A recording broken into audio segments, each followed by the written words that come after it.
Voltamos com o Dr. Márcio Marques, do Instituto Rio. Dr. Márcio Marques, falando sobre implante. Hoje, a melhor solução para a substituição dos dentes naturais em caso de perda? Sem sombra de dúvidas. Nós temos já de longa data tínhamos duas únicas opções para reposição de dentes perdidos. Uma delas eram as próteses móveis, né? Que poderiam ser próteses parciais ou totais. Essas próteses móveis, por serem próteses móveis, tinham uma série de inconvenientes. Uma delas era a dificuldade de fixação, né? Uma vez que elas são próteses feitas para serem removíveis. A outra é o desconforto associado ao fato de que muitas dessas próteses, se não todas, com muita facilidade permitiam que o alimento se introduzisse na parte entre a prótese e a gengiva, de maneira que ao fazer a mordida, o paciente sentia dor, porque aquela interposição de material da alimentação na região produzia uma área de concentração de pressão e isso se torna desagradável, né? Limitando inclusive o paciente a comer diversos tipos de alimentos. O paciente, por exemplo, que usa uma dentadura inferior não consegue comer farofa, amendoim, qualquer coisa que tenha grão, né, grãos duros. Por quê? Porque uma vez que um grão daquele se interpõe ali, fica impossível mastigar. Então essas pessoas acabam, inclusive, se abstendo de comer determinado tipo de alimento pelo constrangimento que é não conseguir, em determinado momento, dar sequência no ato de se alimentar. No processo. Uhum. As próteses fixas, né, elas só eram possíveis em perdas parciais. E essas próteses implicavam em literalmente destruir parte de dentes, muitas das vezes absolutamente sadios, para permitir que uma peça protética pudesse ser fixada a esses dentes remanescentes, substituindo dentes perdidos através de pônticos, né, de dentes que ficam suspensos entre um dente e o outro, mas isso sempre à custa da destruição de tecido dental sadio. Então, o que o implante trouxe para nós como uma grande inovação foi a possibilidade de fazer a reposição de dentes que foram perdidos sem ter que danificar nenhum dente que tivesse na periferia desse espaço e dentro. Então isso foi um avanço muito grande, especialmente porque as pesquisas demonstraram ao longo dos anos que grande parte desses dentes que eram usados como base para pontes fixas, eles acabavam com o tempo sofrendo algum tipo de dano e muitas das vezes levando à perda desses dentes. Por uma razão até muito simples, né? A boca é um sistema mecânico e esse sistema mecânico ele foi feito para trabalhar distribuindo carga sobre 14 pares de dentes, ou seja, 28 dentes na boca, engrenados, de maneira que quando a pessoa morde, essa força mastigatória é dividida por todos esses dentes. À medida que a gente vai suprimindo os dentes da boca do indivíduo, à medida que esses dentes vão sendo perdidos, a gente tem um aumento da carga, né, um aumento da pressão que é exercida sobre os dentes remanescentes. Qualquer sistema mecânico que tem uma sobrecarga, ao longo do tempo, ele começa a entrar em fadiga. E uma das consequências da fadiga é a fratura, né? Então a gente tem um dado científico, né, baseado em pesquisas, que a taxa de sucesso numa avaliação de 15 anos das próteses fixas é da ordem de 85%. Ou seja, para cada prótese fixa convencional que se realiza, após 15 anos, 15 delas terão sido perdidas por alguma razão. As principais são infiltrações de cárie, fraturas de pônticos, comprometimentos endodônticos, de maneira que, ao permitir que a gente possa reabilitar um elemento protético perdido, sem ter que danificar esses dentes vizinhos a essa área edêntula, a gente eliminou uma possibilidade de que haja um comprometimento que leve à perda desses dentes a médio e longo prazo. Imagino. E para a gente falar um pouquinho assim, quem mais necessita, né? Não é limitador, mas assim, qual é a tendência maior das pessoas para usarem, no caso, fazer o implante nesse processo? Tem uma idade? Então, veja bem, o implante ele não é uma técnica para pacientes muito jovens. Só se deve fazer implante em pacientes que já completaram o seu desenvolvimento crânioesquelético, de maneira que não se faz implante numa criança, não se faz um implante numa adolescente. O implante é uma técnica para adultos. E o perfil do paciente que majoritariamente busca a implantodontia hoje como uma técnica são pacientes de meia idade para a terceira idade. Isso tem uma razão muito simples de entender. Essas são as gerações que foram crianças e adolescentes numa época em que a odontologia no Brasil tinha limitações muito sérias. De maneira que o próprio dentista, nesse período, extraía dentes com muita frequência, né? Aquelas pessoas que foram jovens, que foram crianças e adolescentes até a década de 60, conviveram com uma odontologia de um período que algumas especialidades nem sequer tinham ainda adquirido um status de especialidade baseada em evidência científica. O primeiro trabalho científico que provou a origem bacteriana da doença periodontal foi publicado em 1969, muito recente. Bastante. A endodontia adquiriu bases científicas sólidas também durante os anos 60, o que significa que, se a gente pensar que naquela época a informação científica circulava com muito mais dificuldade do que hoje, né? A gente pode supor que na década de 70, década essa na qual eu era criança, né, no Brasil se convivia com uma odontologia de resultados, né, de sucesso bastante limitada em relação a determinados problemas. Digamos que era mais só para tirar a dor mesmo, era aquela emergência. Não só, né, não só por aí, mas eu digo o seguinte, o próprio dentista desconfiava do sucesso da endodontia, da periodontia, e por conta disso, muitos problemas que acometiam a população naquela época eram tratados de forma equivocada ou com técnicas que não tinham uma sustentação científica muito grande e, por conseguinte, isso levava à perda de muitos dentes que hoje seriam facilmente aproveitáveis. Em resumo, essa geração de pessoas que foi criança, adolescente, dos anos 70 para trás, são as pessoas que perderam um número expressivo de dentes e que são hoje os grandes beneficiários da implantodontia, né? É um fato assim, muito interessante que às vezes nós recebemos pacientes na faixa dos 60, 70 anos de idade na nossa clínica e eles perguntam assim, doutor, mas eu não estou muito velho para fazer implante? E o que a gente sempre fala para essas pessoas é exatamente que a implantodontia é uma técnica que foi desenvolvida inicialmente, inclusive, para pacientes idosos.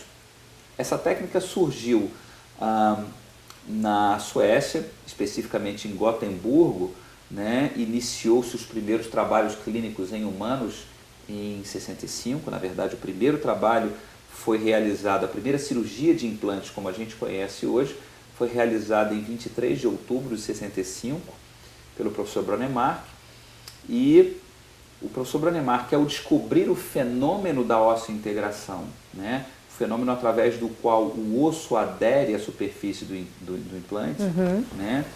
Isso foi uma descoberta feita por acaso, como grandes descobertas da humanidade.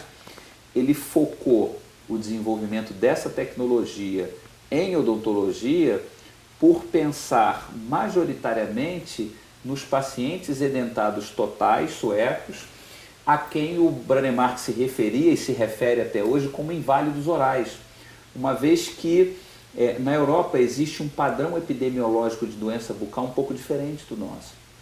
O europeu perde os dentes majoritariamente por evolução de doença periodontal. E a doença periodontal ela leva à perda do dente por uma perda prévia do suporte ósseo. O dente começa a ficar mole e cai. O que isso traz de diferente para o nosso paciente que perdeu os dentes em consequência de cárie e fratura de raízes? esse paciente, ao ficar edentado total, ele não tem osso, às vezes, nem para reter uma prótese total, uma dentadura. Então, Branner Marx chamava essa população de inválidos orais, porque essas pessoas não podiam ter dentes nenhum. De maneira que, quando ele descobriu o fenômeno, o primeiro público que ele pensou em resolver os problemas foi exatamente esse público, e que era um público de pessoas idosas. Nós temos um vídeo aqui, Dr. Márcio, de uma senhora com um depoimento, inclusive ilustrando essa sua colocação. Vamos ver. Ninguém merece, ninguém precisa usar mais prótese móvel. Até parece que meus dentes nasceram de novo. Agora posso comer tranquila, sem restrições. Então, Dr. Márcio, esse vídeo é o exemplo do que a gente estava comentando agora, desse perfil colocado pelo Dr. Branner Marx. Sim, e esse é um perfil do paciente que procura a gente com mais frequência, né? Nós estamos vivendo no nosso país hoje um momento muito interessante, onde existe uma recuperação econômica, né, de classes que estavam anteriormente, vamos dizer assim, numa situação bastante diferente. E, acima de tudo, as pessoas estão buscando qualidade de vida. É um fato bastante interessante observar que essas pessoas, né, elas buscam muito mais do que só uma questão de ter dentes para mastigar e para sorrir. Isso afeta diretamente a autoestima, né, a percepção e a relação que essas pessoas desenvolvem com o mundo.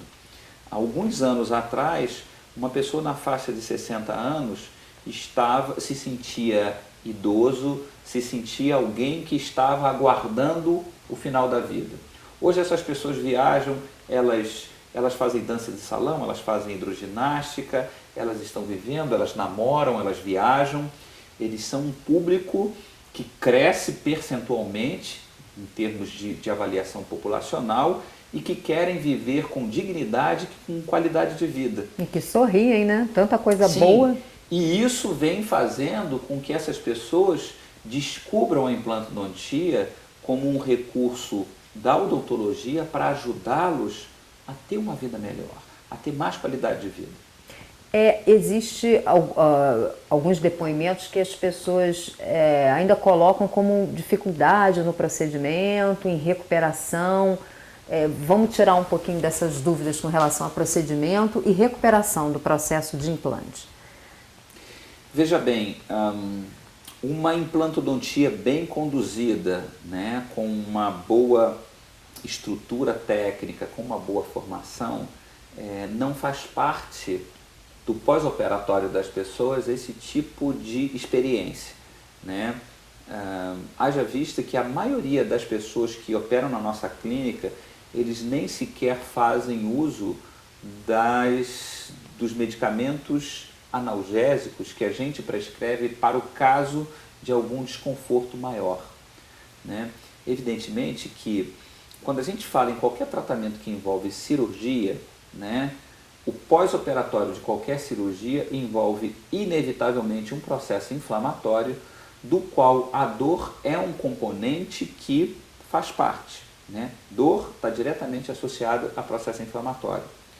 Só que nós temos hoje protocolos medicamentosos que estão bastante experimentados, que estão bastante documentados cientificamente.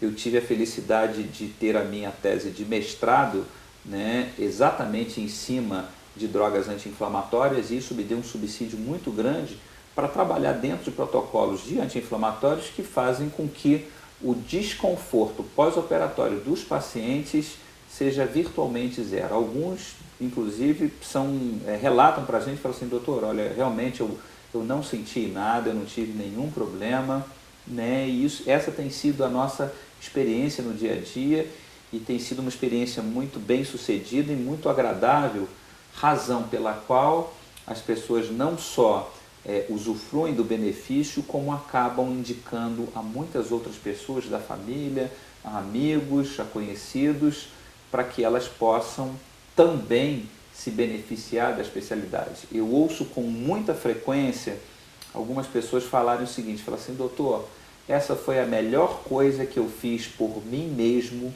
nos últimos anos. É um presente. É um presente que a pessoa se dá. Ilustrando esse melhor coisa que eu fiz, nós temos mais um depoimento. Vamos ver. Antigamente eu tinha vergonha de abrir a boca até para sorrir.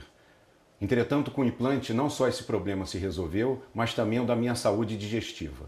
Hoje eu me sinto uma pessoa tranquila e feliz. Doutor Márcio, ele reforça o que o senhor falou, né, de feliz, da parte de viver mais tranquilo e feliz, e fala da parte digestiva. O que o senhor pode complementar para a gente?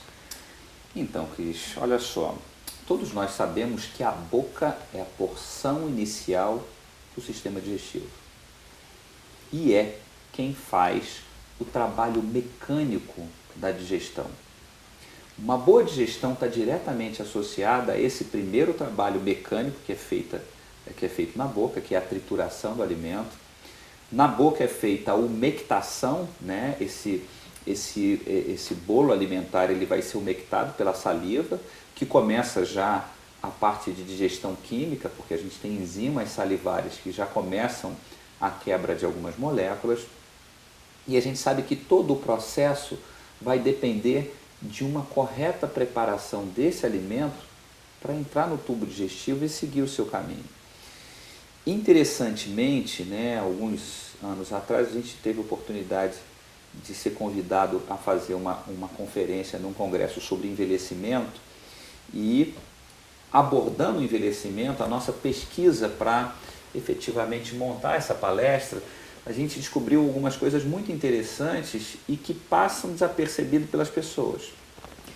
Um indivíduo que mastiga mal, que tem dificuldades mastigatórias associadas à sua diminuição do número de dentes ou ao uso de próteses móveis, ele, como um instinto de proteção, ele começa a se afastar de determinados alimentos.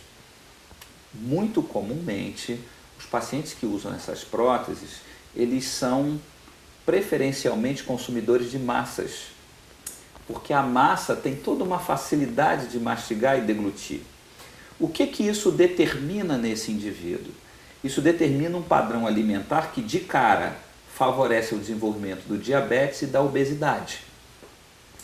Nós sabemos que para nós termos saúde, nós precisamos consumir porções de grupos específicos e diferenciados de alimentos.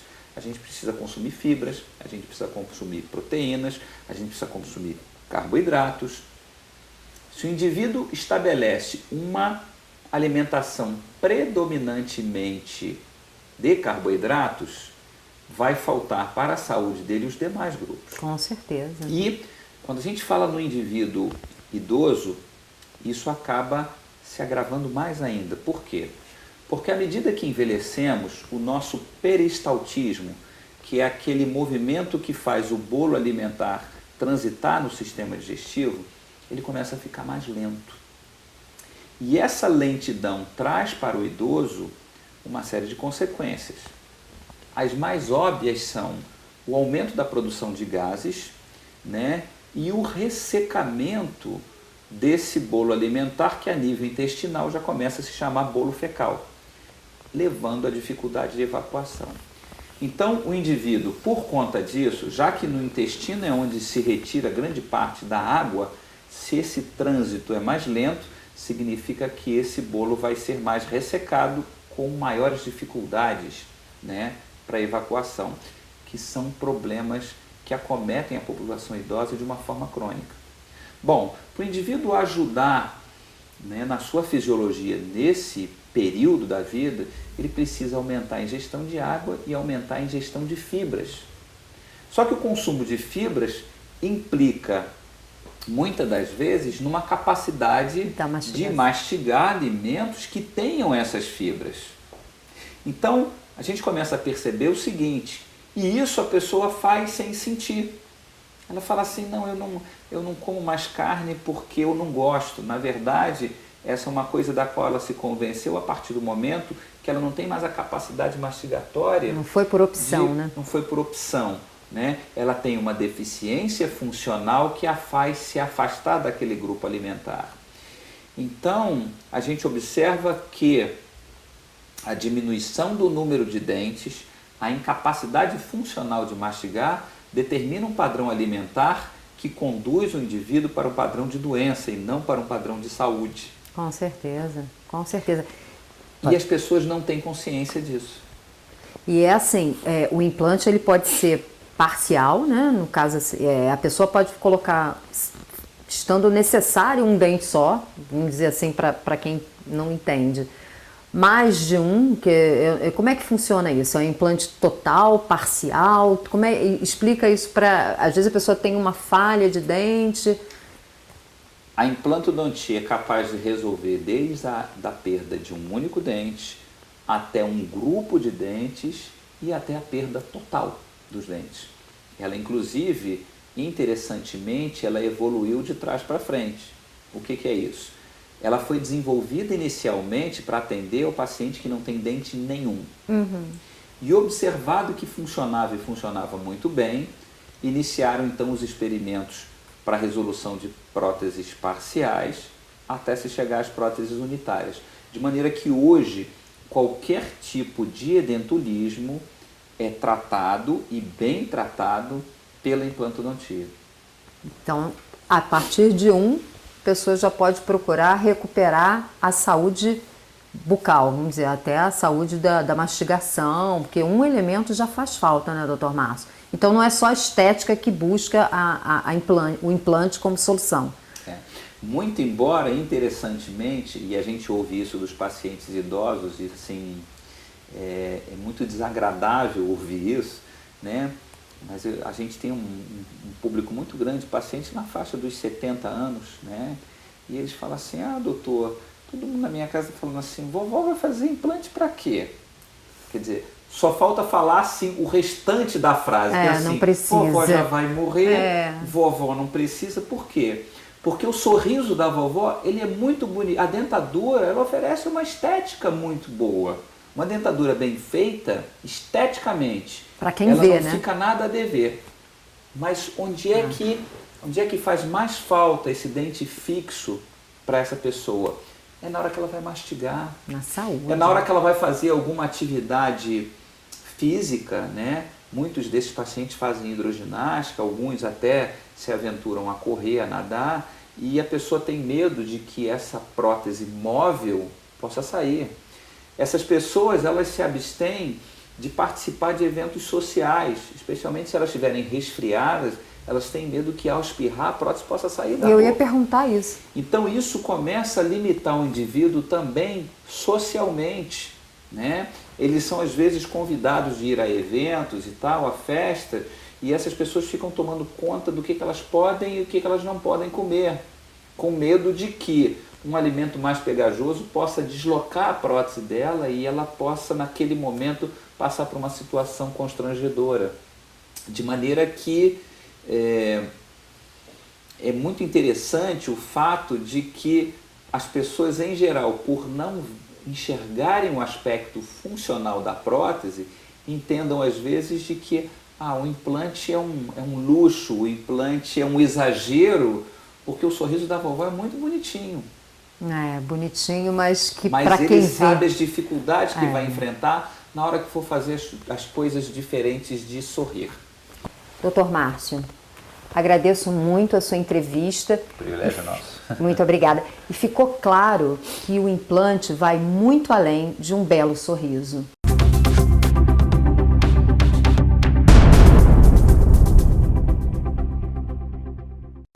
Você, profissional da saúde, está gostando do programa Diagnóstico? Anuncie conosco 2243-3865. Continue nos acompanhando através do site tvdiagnóstico.com.br e no Facebook. Se você não assistiu o programa na íntegra ou quer indicar alguém, aqui no Canal 10 tem reprise no mesmo horário, quartas e sextas-feiras. Fique conosco e até a próxima. TV Diagnóstico, sua saúde além do consultório.